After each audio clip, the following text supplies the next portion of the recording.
Ngayon naman po, dadako na tayo sa pakikinig ng salita ng Diyos. Sabi niya nga sa kanyang salita, sa Proverbs chapter 2 verse 6, For the Lord gives wisdom, from His mouth comes knowledge and understanding. And from Book of James chapter 1 verse 22, But be ye doers of the word and not the hearers only, deceiving yourselves. Tinatawagan ko na po ang maghahatid ng salita ng Diyos araw na ito sa katauhan po ng ating Pastora Charity Gaga. Praise God.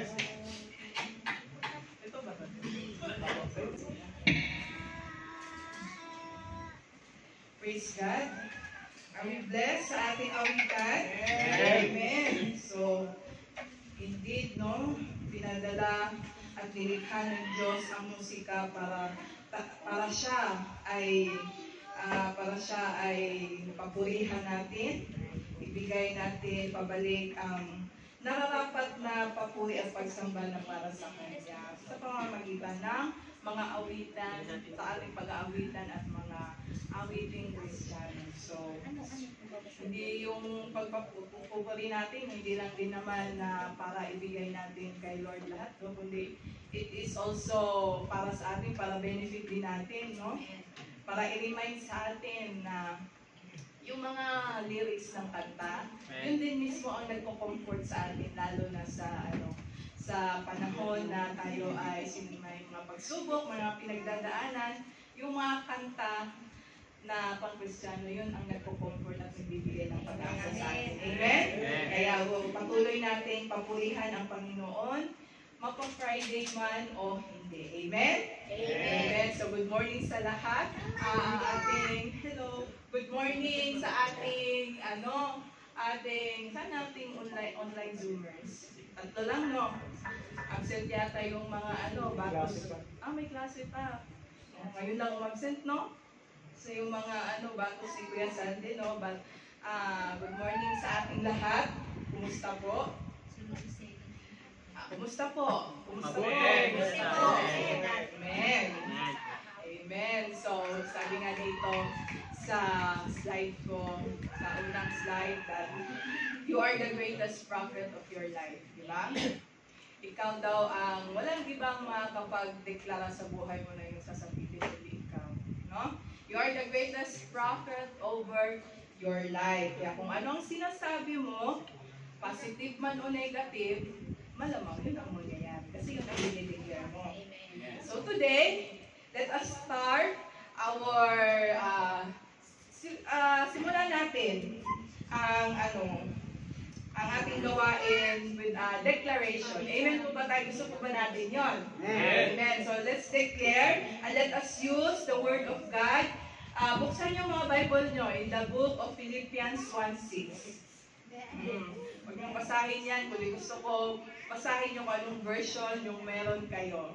Matagalog man, Chinese, Japanese, English, British, basta bawal mangoligo. Kaya buksan nyo yung mga Biblia nyo at sabay-sabay nating sasabihin. Sabay-sabay nating ideklara sa buhay natin. Hanap na po ba? Amen. Amen? So, basahin natin ha. In a chorus, whatever version. Sige. 1, 2, 3. Being confident of this very thing, that he who has begun a good work is able to complete it until the day of Jesus Christ. Amen. Amen. Yung iba, nangodigo talaga. Nangodigo talaga. Sabi pero okay lang yan. So, sabi dito sa akin, babasahin ko in 3 different versions. Una, ito ang King James Version. Philippians 1:6. Sabi, being confident of this, that he who began a good work in you will carry it on to completion until the day of Christ Jesus. So yung keywords natin, confident. Confident tayo kay Lord. No? Na kukumpletuhin niya. Hindi partial, hindi half-half, hindi one-fourth, kundi buo. Kumpleto ang gagawin ni Lord sa'yo. Amen? Amen. So next version, makikita natin dito in the Message translation that says, there has never been the slightest doubt in my mind that the God who started this great work in you would keep it and bring it to a flourishing finish on the very day Christ Jesus appears. So once again, hindi nagdududa. Never been, walang duda, kahit maliit, never a slightest doubt na ang Diyos ay patuloy na gagawa great work sa buhay mo. Flourishing, sabi dito, namumunga, yumayabong. Amen? So, wag nating pagdudahan. Di tayo dapat nagdududa sa gawain ng Panginoon sa buhay natin o kung ano mang nangyayari sa buhay natin. Amen? Next version, still in the book of Philippians 1:6. And I am certain, ito sure na sure talaga, that God, ang Diyos, who began the good work within you will continue His work until it is finally finished on the day when Christ Jesus returns. Amen? So, sure na sure daw, certain, 100%, ay pagpapatuloy ng Diyos kung anong sinimulan niya sa iyo hanggang sa ito'y matapos sa kanyang pagbabalik. Amen? Naintindihan mo ba natin yun? Amen? Kaya sabihin mo sa katabi mo, hindi pa tapos si Lord sa iyo. Hindi pa tapos si Lord sa'yo. Sabihin mo, hindi pa tapos si Lord sa iyo. Tapos sa kabila, sabihin mo, buti na lang. Buti na lang, di ba? Paano kaya? Kung tapos na si Lord sa iyo, ano Lord? Andito na lang ako ba, Lord? Hanggang dito na lang ba ako, Lord? Ito na lang ba ako, Lord? Paano yung mga pangarap ko? Paano yung mga bucket list ko? Paano yung mga anak ko? Paano yung mga pangarap ko? Paano na lang kung hanggang dyan na lang pala yung gagawin ni Lord sa iyo? Finish na si Lord, di ba? Papayag ka ba? Kaya ito ang promise ni Lord sa atin, na hindi pa siya tapos, di ba? He will continue it until the day that Christ returns. Kukumplituhin niya. Amen? Di ba? Marami pa tayong gustong gawin. Kaya, buti na lang, hindi pa tapos si Lord. Amen? At panghahawakan natin yon. Panghawakan natin itong salitang ito. Para tayo ma-motivate ba? Amen? Para tayo magkaroon ng right mindset. Di ba? Simulan natin ang bawat araw na meron tayong right mindset about kay God, about God's work, about sa kung ano nangyayari. Kung anumang sitwasyon na meron ka, kung anumang pinagdadaanan ka, anumang pinagdadaanan mo, nahihirapan ka, natatakot, nalilito, huwag kang mag-alala dahil di pa tapos si Lord. Amen? Amen? Kasabihin mo ulit sa katabi mo, for completion ka pa. For completion ka pa, di ba? Kaya dapat maging confident tayo pag hawakan natin ang salitang ito para sure tayo. At sure tayo, huwag natin pagdudahan ang Diyos, di ba? Amen. Dahil bubuuhin ng Diyos kung ano mang nasira sa'yo, ibibigay niya kung ano mang wala sa'yo, pupunuin niya kung anong kulang sa'yo, yayabong ka, uunlad ka, mamumunga ka, at patuloy niya itong gagawin hanggang sa araw ng kanyang pagbabalik. Amen? Amen. So, ideklara ba natin ulit? Let's read this. Ideklara natin ulit sa buhay natin. Itong verse na ito. Sige, 1, 2, 3. And I am certain that God who began the good work within you will continue His work until it is finally finished on the day when Christ Jesus returns. Amen. So are you ready? Ito pa lang yan. Ito pa lang yan. So, ang tanong, are we ready for the Word of God? Amen. Amen. Hindi pa yun. Ito ko pa lang yun. So, are you ready for for the Word of God. Let's bow down our heads in prayer. Yes, gracious Father, we welcome you, Lord, into our midst, in your presence, Lord. Lord, ikaw po ang pumilos, ikaw po ang mamuna. Lord, we pray that you will lead us, Lord. Bigyan niyo po kami ng karunungan na maintindihan, Lord God, ang iyong salita, Lord God. Lord God, this we commit, and Lord, we rebuke kung ano man ang gustong gawin ng kalaban sa puso at isipan namin o sa labas man, Lord. We rebuke in the mighty name of Jesus na wala siyang puwang sa oras na ito, wala siyang puwang sa lugar na ito. In the mighty name of Jesus, this we ask and pray in Jesus' name, Amen. Amen. So, ang word of God natin, still related pa din sa kalayaan. Diba? Kasi, umabol pa August 30. So, the word of God will be still related to the assigned topic of freedom. So, pwede ko bang makita ang mga kamay ng mga pinalaya ng Diyos? Amen. Amen. Maraming salamat, no? Mga taas, mga pinalaya ng Diyos. So, kung tayo ay pinalaya ng Diyos, saan ba ang tanong, alam po ba natin kung saan tayo pinalaya ng Diyos? Amen. Sure ba tayo kung na pinalaya na tayo ng Diyos? Ngayon, aalamin natin kung saan ba talaga tayo pinalaya ng Diyos. Amen? So, freedom from what? Ang ating teksto ay ibabase natin. Ang word of God today ay pinamagatang gracious freedom. At ang teksto natin ay binabase ko sa story of the adulterer, the woman caught in adultery, in the book of John 8, John chapter 8, verses 3 and verses 3 to 11. Saan nga ba tayo pinalaya ng ating Panginoon? John 8, 3 to 11. Pwede po bang, sino po bang makakapagpabasa nito? Kasal Mabasa, maliit. ha?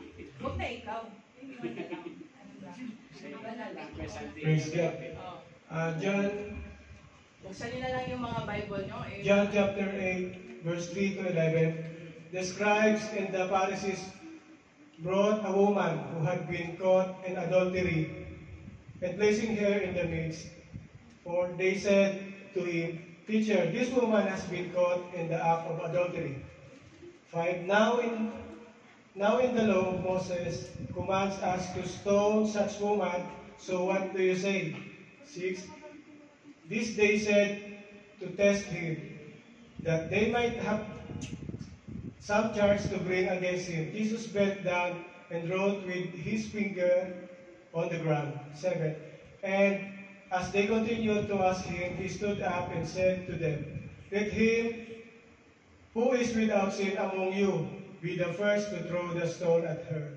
8. And once more he bent down and wrote on the ground. 9. But when they heard it, they went away one by one, beginning with the older one, and Jesus was left alone with the woman standing before him. Then Jesus stood up and said to her, Woman, where are they? Has no one condemned you? 11. She said, No one, Lord. And Jesus said, Neither do I condemn you. Go, and from now on, sin no more. Amen. It's the word of God. So, I believe familiar ito sa atin, no? Familiar ito sa atin, itong storya na to. Ang storya nito, familiar, at naniniwala ako na kahit familiar ito, hindi ito nauubusan ng araw. Amen? Amen. So, to relate the story, isang babae daw ang nahuli sa akto na nakipagtalik sa hindi niya asawa. Allah, hindi niya asawa. So, bawal yun, di ba? Dati. Paano ngayon? Bawal pa rin. Bawal pa din. Marami na kasi hindi nahuhuli. Pero bawal talaga. So, sabi nga dito, dati, according to the law of Moses said, kapag ka may isang tao na nahuli na gumagawa ng ganito, ang salarin ay dapat batuhin hanggang siya'y mamatay. She must be stoned to death. Diba? So, naranasan na natin yung mauntog tayo or batuhin pa tayo. Diba? Sinasadya man o hindi, masakit, diba? Sino dito yung nauntog? Pero lang nauntog sa katotohanan. Mas masakit yun. Pero yung physical na pagkauntog o nabato ka something na hard, masakit yun, di ba? So, paano na lang kaya kung ikaw ay babatuhin hanggang ng paulit-ulit at babatuhin ka ng kung ano-ano hanggang sa mabasag yung bumo at mamatay ka, di ba? Napaka-brutal, di ba? Amen? So, napaka-brutal at napakahigpit ang batas ni Moses, di ba? Batas dati. So, yun ang gustong gawin ng mga tao at ng mga Pariseo dun sa babae na nahuli sa pangangalo niya, di ba? Then, by this time, inuusig din nila, hindi lang ang babae kundi si Jesus Christ, di ba? Inuusig din na si Jesus Christ dahil mainit na siya sa mata ng mga tao at sa mga Pariseo. Kaya hinahanapan nila ng butas si Jesus Christ, hinahanapan nila ng dahilan para mahuli si Jesus Christ. Amen? Di ba? Kaya sa sitwasyon na yon, si Jesus Christ, he was caught in between, di ba? Kaya pag sinabi ni Jesus Christ na huwag batuhin yung babaeng yan, mapupulaan naman siya na hindi sumusunod sa batas. Diba? At ang batas dati, diba? So, hindi siya sumusunod sa batas kapag sinabi niyang huwag batuhin. Ngayon, pag sinabi naman niyang batuhin, ay siya naman ang lalabag sa kanyang batas, sa kanyang purpose na love, yung kanyang batas which is the law of love and grace and love. Amen? So, kahit anong piliin niya, tagilid. It's a lose-lose situation, diba? Talo pa din. But Jesus Christ, diba kasi si Jesus Christ, He is full of grace and He is full of wisdom. Amen? Amen. So, anong sinabi niya? Anong ginawa niya? He bent down, yumuko siya.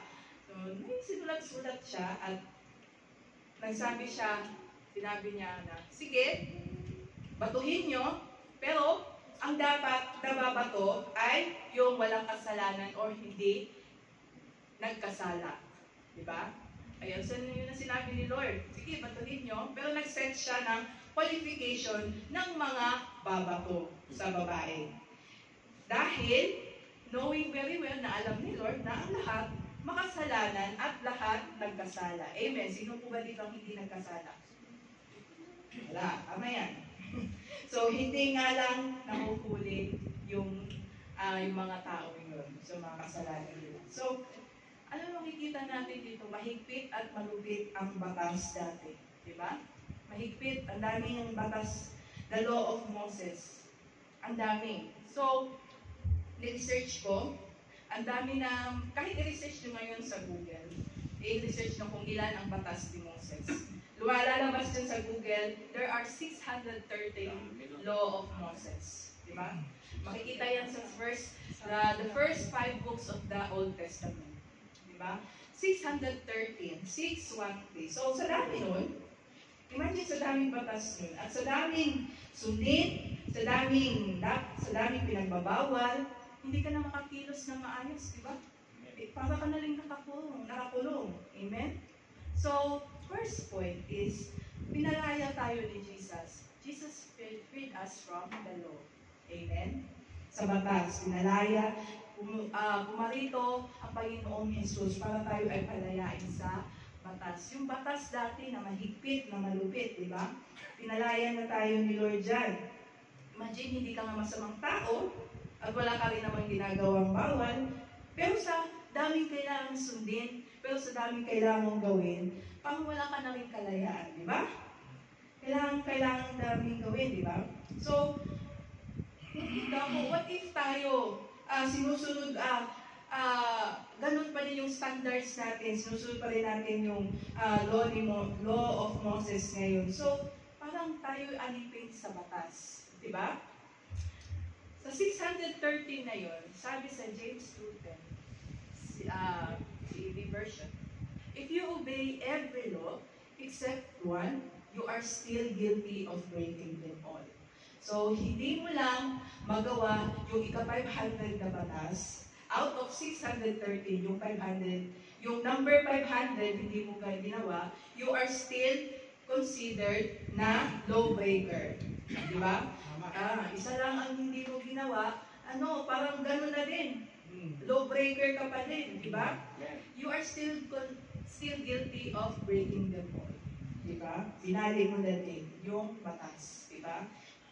Sa dami mong ginawa, yung na-perfect mo na yung 612. Di ba? Yung ika-613, hindi mo nagawa. Wala na. Di ba? So, para din yan yung excuse. Sa dami ng ginawang tama. Mali pa din yung mali. Di ba? Para din yung model mo. Yung mali pa din yung nakikita mo. Kahit ang dami mo ng ginawang tama. Di ba? So, you're still considered a lawbreaker if you break one law. So, sabi dito, under the law, and because of the law, no one is free. Everyone is guilty and condemned.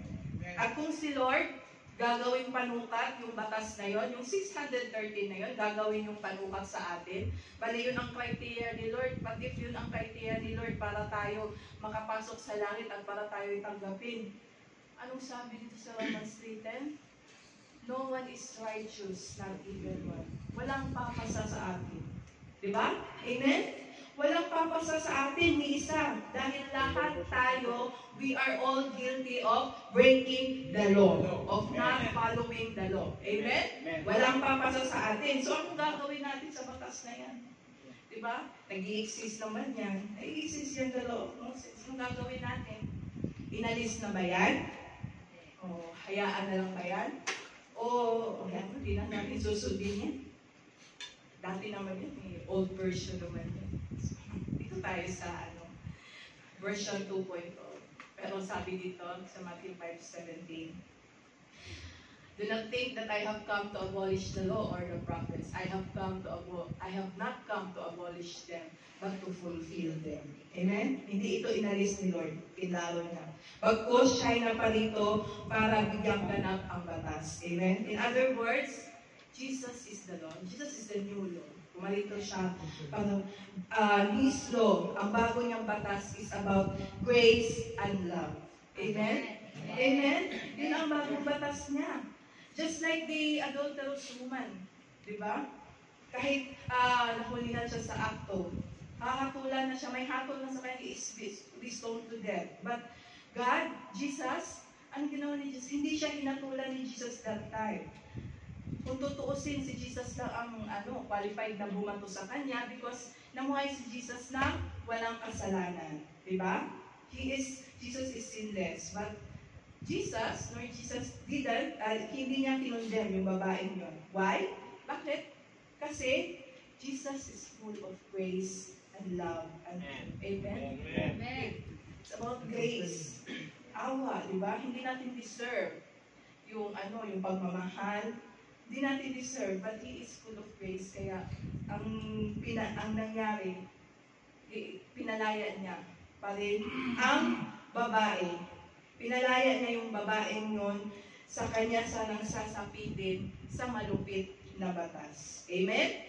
So, first point, Jesus freed us from the law. Next point, pinalaya tayo ni Jesus sa batas. Next is, pinalaya tayo sa kasalanan. Amen. Tayong lahat ay pinalaya na ni Jesus sa kasalanan, di ba? Amen po ba tayo? Amen. Amen. So, tayong yung mga nakatanggap na, at yung mga na-born again na, hindi na tayo namumuhay sa kasalanan. Amen. Amen? Amen. So, bakit hindi na tayo namumuhay sa kasalanan? Kasi may Jesus na tayo sa puso natin, di ba?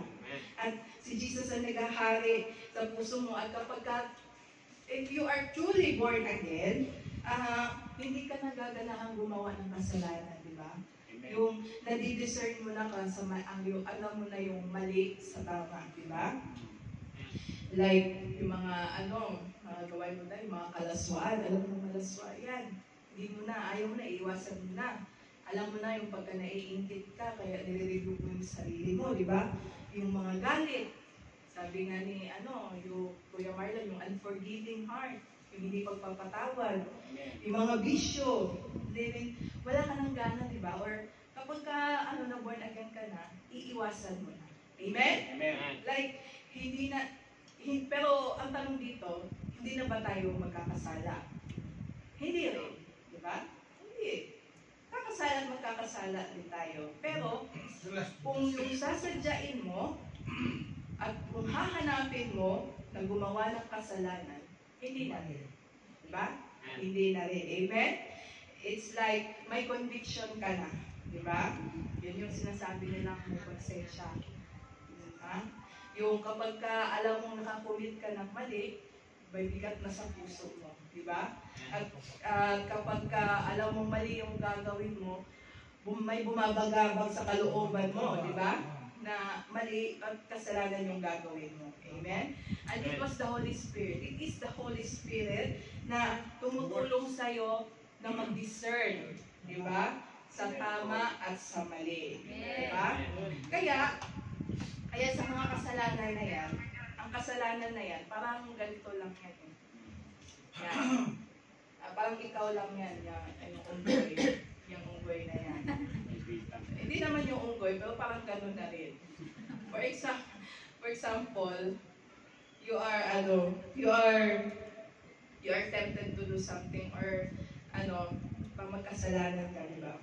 Yan, ginagamit nila yan para kulihin yung unggoy, di ba? Ginagamit na yung kamatis ba yan o prutas yan. So, ang gagawin ng unggoy dyan, hinay-hinay, paunti-unti, pakonti-konti, paisa-isa, paano lang, padahan-dahan, hanggang sa maubos na niya lahat, nahuli na siya. At pag nahuli na siya, hindi na siya makalabas, di ba? So, parang ikaw din yan. Yung unggoy. Parang gano'n na din. Di ba? Oo. Yung kasalanan kasi, ginagawa ng kalaban na parang attractive, di ba? O, di ba? Yan yung ginagawa ng kaaway, attractive. O, itong unggoy, maano siya eh. Matakaw eh. Kahit kamatis lang, bibigay niya yung buhay niya. Di ba? So, ang kasalanan ginagawa ng kalaban na attractive. At saka attractive, nakaka-tempt, di ba? Amen. So, yun yan, parang kung nag-Facebook ka, tapos napadaan ka sa vlog ni Ivana. Wow! Sa vlog ni Ivana, uy, si Ivana yun. Pasubscribe si Ivana. Ano kayo yung vlog niya ngayon? Yung naglabas siya. Pinanood mo naman. Pinanood mo naman yung buong video, di ba? Parang, paano kaya pag dumaan si Ivana sa harap nyo, di ba kayo titingin? Di ba? Di ba? Ganun yun. Ganun ang gagawin ng kalaban. Gagawin niyang attracting ng kasalanan. Talagang matitem ka, di ba? So, strategy niya yan para ikaw ay bumigay, ikaw ay magkasala. Konti-konti, pa isa-isa, patikim-tikim, subok-subok, saglit lang, dahan-dahan. Diba? Sasabihin, okay lang naman ito. Okay lang naman siguro ito. Lahat naman gumagawa nito. Di lang naman siguro ako gumagawa nito. Diba? Hindi naman siguro masama akong ginagawa ko. Masaya naman ako eh. Diba? Kundi sasabihin, sige na, last na talaga. Diba? Hanggang sa hindi mo na malayan na hindi ka na pala makawala. Amen. At hindi mo na kayang bitawan. Parang nakook ka na dun. Hahanapin mo na, di ba? Hindi mo na kayang bitawan. Kahit dahil paulit-ulit, pakunti-kunti, di ba? Paulit-ulit mo lang ginagawa at hindi mo lang namamalayan na natrap ka na. Natrap ka na sa kasalanan, natrap ka na sa bisyo, natrap ka na dyan sa bawal na ginagawa mo, sa bawal na relasyon, at nahihirapan ka ng bumitaw. At minsan ayaw mo ng talikuran. Or worse, ayaw mo ng bitawan. Kasi parang naging normal na sa'yo eh. Pero madalas, ang dahilan niyan, kasi ayaw mong bitawan. Kasi, natatakot ka. Amen? You are in fear. Yung pagpaulit-ulit mo na nagawa, ay naging part na sa'yo yung maling gawain na yun. Tapos naging masyado ka ng komportable sa sitwasyon, sa maling sitwasyon na yan, kahit alam mong mali. Ayaw mo na, takot ka ng bitawan, di ba? For example, hindi ko kayang mag-move on, mahal ko talaga siya. Ayaw ko, I love her, I love him so much. Hindi ko kaya. Hindi ko Tumayo pag wala siya. Kulang ako pag wala siya. Ay, char. Hindi po, hindi nakikinig. Parang ganon. Hindi po, hindi nakikinig. Natatakot ako. Ayoko nga. Or minsan, pag tinigil ko tong kickback na to, paano na yung budget ko? Paano wala na ako, wala na akong pambili ng buluho ko. Buluho. Yung iba naman, itong bisyo na nga lang yung natira sa akin, aalisin mo pa. Diba? Parang ayaw mo na, naging parte na sa'yo, di ba?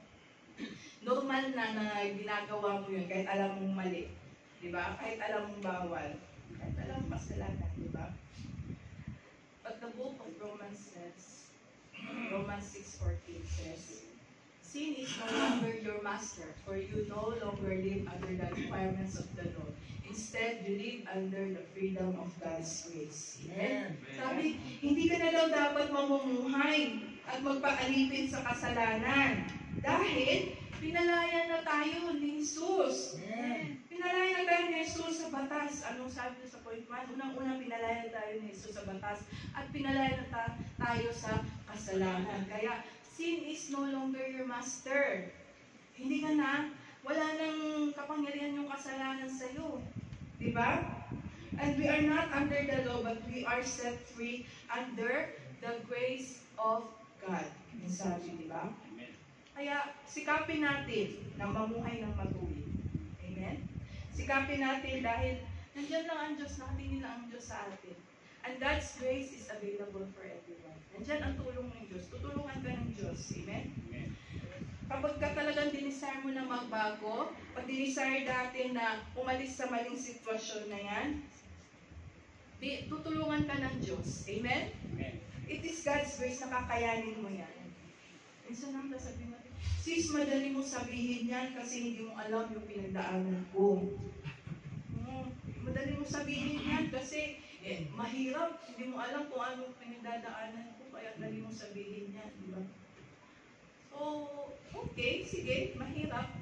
Oo lang, mahirap yung pinagdaanan mo, hindi ka dali. Pero, real talk lang, papayag ka ba na malubog ka sa kasalanan na yan? Oo, sino yun? Tawa-tawa. So, pamili ka. Ayaw mo, huwag tayo kumain na malubog tayo sa kasalanan na yan. Diba? At sa huli, impyerno ang babaksakan mo. Diba? Huwag tayong pumayag na doon sa impyerno yung bagsak natin, sayang naman yung pinamuhay natin dito. Diba? Kaya real talk, hindi na tayo pabata. Amen? Amen. Hindi na tayo pabata. At sa ayon sa gusto natin, mamamatay tayo. Kaya, ngayon pa lang, mamili ka na. Mamili na tayo kung anong gusto nating kahantungan, langit o impyerno. Diba? Sa tama o sa mali. Amen? So, malinaw yun. Yun lang, diba? Yun lang.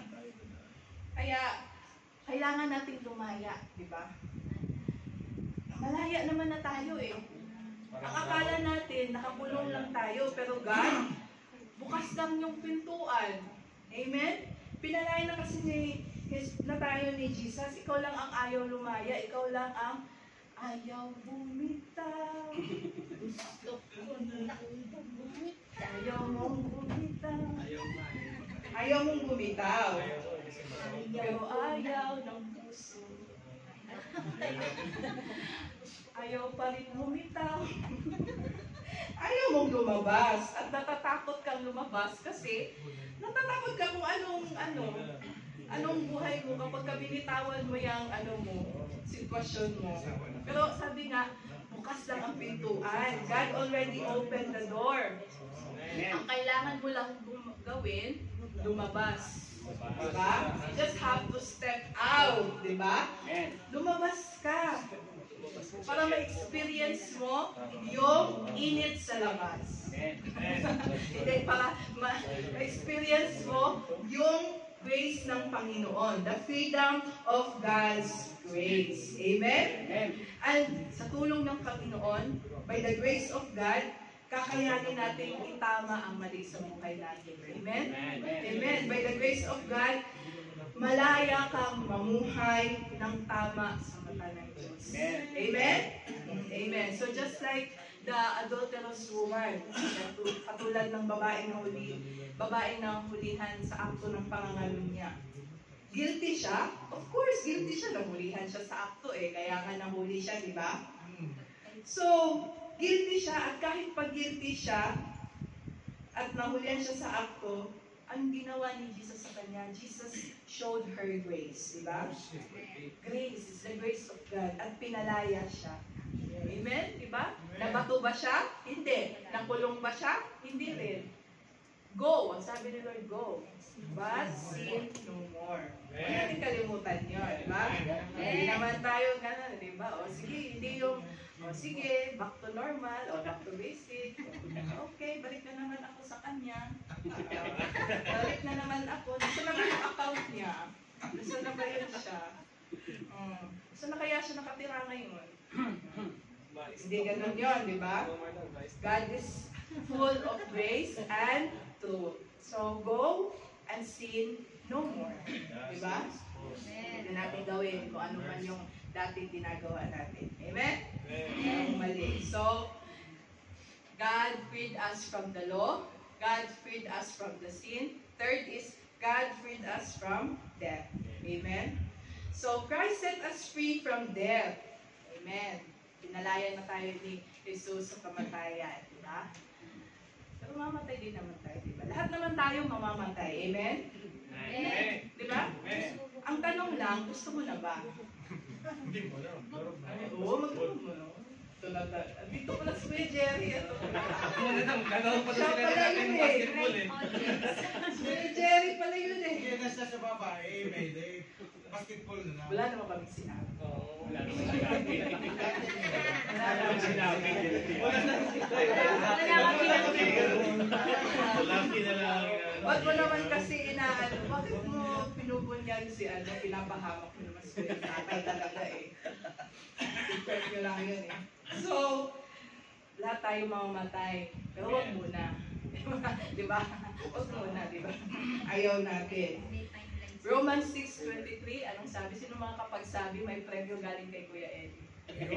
For the wages of sin is death, Amen? but the gift of God is eternal life. Wala na. Bulasan, yan. Sinabi na. Yan. For the wages of sin is death. Di ba? Lahat tayo makasalanan. And we are, physically, we are bound to death. Amen? Itong katawan natin, itong katawang lupa natin, darating ang panahon na magkakasakit to, yung iba nauna na, may may narabandang kasukasuan, yung high blood, Pero darating din sa punto na tayo mga bata-bata, papunta din tayo dyan. Magkakasakit itong katawan natin, manghihina, at darating ang panahon na pag tayo namatay na, maagkas ito. Itong physical na katawan natin. At itong kaluluwa natin, our spirits, yun na lang ang matitira sa atin. Amen? Yes. At yan ang spirit, yun ang haharap sa Panginoon. When the time comes na haharap na tayo kay Lord, yung haharap na tayo kay Lord, namatay ng the second coming, tapos haharap na tayo. Tapos, hindi ka pala nakatanggap kay Jesus. Tapos, hindi ka pala na born again. Naku, huli na ang lahat. Wala na, hindi ka na makabalik sa mundo, hindi ka na mabalik yung dating panahon. Diba?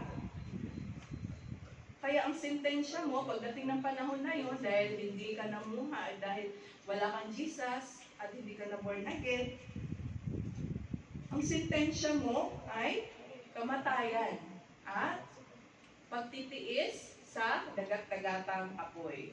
Amen? Dahil huli na ang lahat. Nung nabuhay ka pa, hindi mo inayos yung mga sinasabi ng pastor mo. Hindi mo sineseryoso yung pag-invite sa'yo ni brother o ni sister. Hindi mo sineseryoso yung Bible study. Diba? Konsensya. Sabi yung lahat ito. Para naman na konsensya. Hindi po. Bill talk lang. Okay. So, kasi darating yung panahon na yon, my point is, habang may panahon pa, habang nandito pa tayo, kaya tanggapin mo si Jesus. Amen? At habang may panahon pa, hayaan mo baguhin ka ni Lord. Amen. Amen? Pamigay ng Diyos. Tanggapin mo ang grace ni God. Hanapin mo ang grace ni God. By God's grace, mababago ka. Amen? Walang hindi kayang baguhin ang Panginoon. Amen? Amen. Amen. So, the grace of God that truly sets us free. Amen? So, ang sabi dito, eternal life. Yun ang promise. Yun ang gift ni God. Through Christ Jesus, our Lord. So, eternal life, makikita lamang sa pamamagitan kay Jesus Cristo. Kaya, sino ang gusto ng eternal life? Amen. Amen. Gusto natin yan. Amen? Amen. Gusto natin yan, yung eternal life. Kaya, as a recap, no? Saan tayo mga pinalaya ng Panginoon? Unang-una, pinalaya tayo sa law. Hello? Okay, Law. law. Second, Sin. Sin. sin. Third, Death. fourth, wala pa sinabi. Wala pa akong sinabi. Pero hanggang 3 lang. Wala. So, ganon. Dito tayo sa paboritong part. As a conclusion. Tapos ka. Yes. Makakain rin tayo. Yes. Makakain rin tayo. Kanina pa ako. Nanginginig. Pasmado na ako. Nanginginig kayo natin eh. Oo, Gutom na. late pa naman ang simula. Tapos hahabaan ko pa yung word. Ako.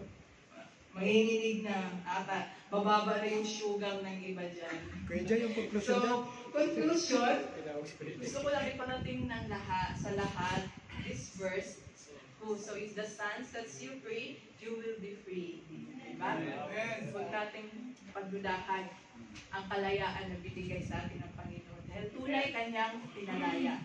In the name of Jesus. John 8:36. Yan ang promise ni Lord. Diba? Who the Son sets free is free indeed. Diba? Amen. Free indeed. So, yakapin mo at panghawakan mo ang katotohanan na tayo yung pinalaya na ng Panginoon. Amen? Amen. Sa batas, sa kasalanan, at sa kamatayan. Amen. Amen. Nung napako si Jesus Christ, kailan ba tayo pinalaya ng Panginoon? Nung napako si Jesus Christ 2,000 years ago. Amen? So matagal na. Kaya wala tayong dahilan kung bakit wala tayong dahilan na bakit parang hindi ako malaya ngayon? Bakit? Matagal ka nang pinalaya ng Panginoon. Kailangan mo lang lumabas. Kailangan mo lang panghawakan ang salita niya. Amen? Amen. Amen. Kaya sabi ko nga kanina, bukas ang pintuan. Lumabas ka sa kasalanan. At huwag kang matakot na lumabas sa kung anumang nagpapahirap sa iyo. Dahil tutulungan ka ng Panginoon. Amen. God's grace is available for everyone. Amen? Amen. Amen. So let's bow down our heads in prayer. Yes, Lord. We thank you, Lord God, for your word, Lord God. Lord, your word, Lord God, is double-edged sword, Lord God. Ito'y tatagos sa aming puso't isipan, Lord God. Lord, you are full of truth, Lord. You are full of grace, Lord God. Puno ka ng pagmamahal, Lord God. Lord, we believe in the richness of your mercy, Father God. That, Lord God, kahit anuman, Lord God, ang aming mga kasalanan. Hindi kami karapat-dapat, Lord God, but Lord, we come to you anyway, Lord God. Just as we are, Lord God, because we are helpless, Lord God. Hindi namin kaya, Lord God, kung wala ka, Lord God. At Lord, patawarin niyo po kami, Lord God, sa aming mga kasalanan, Lord God. Lord, help us to embrace your grace, to embrace your blessings, Lord God, to embrace your love, Lord God. Lord, natanggapin namin, Lord God, kung ano man, Lord God, ang inyong binigay sa amin, Lord God, na cross, Lord God. Lord, thank you, Lord God, sa lahat. Thank you, Lord God, sa oras na ito, Lord God. And Lord God, we commit to you the rest of our service, Lord God. Lord, I pray, Lord God, sa aking mga kapatid, Lord God, na may pangangailangan, Lord God. Lord, Kung kailangan nila, Lord God, ng healing, Lord God, I pray, Lord God, na palayain niyo po sila sa mga sakit na ito. Palayain niyo po sila, pagalingin niyo po sila kung ano mang nagpapahirap sa kanila physically or emotionally, Lord God. Lord, kung sila po ay nangangailangan, Lord God, kung ano po ang kanilang pangangailangan, Lord God, financially, Lord God, ikaw po ang magpupuno, Lord God. Ikaw ang magbibigay nito, Lord God, for you are Jehovah Jireh, Lord God. Our provider, Lord God. You are our great shepherd, Lord God, wherein in you we shall not be in want, Father God. Maraming salamat, Lord God, sa iyong pagka-Diyos sa aming buhay, Lord God. Truly, Lord God, you are the God of all seasons, Lord God. Lord, kung ano man ang aming mga sitwasyon na meron kami, Lord God, Lord, we entrust to you everything, Lord God. And I pray, Lord God, sa aking mga kapatiran, Lord God. Kung ano man ang hinihiling nila sa iyo, Lord God, I pray, Lord God, that you will give the favor, Lord God, na ibigay, Lord God, kung ano man ang kanilang hinihiling sa iyo, Lord God, according to your will, Father God. Please, Lord God, we entrust to you. Ikaw po mag-ingat sa aking mga kapatid, Lord God. In Jesus' name we pray. Amen.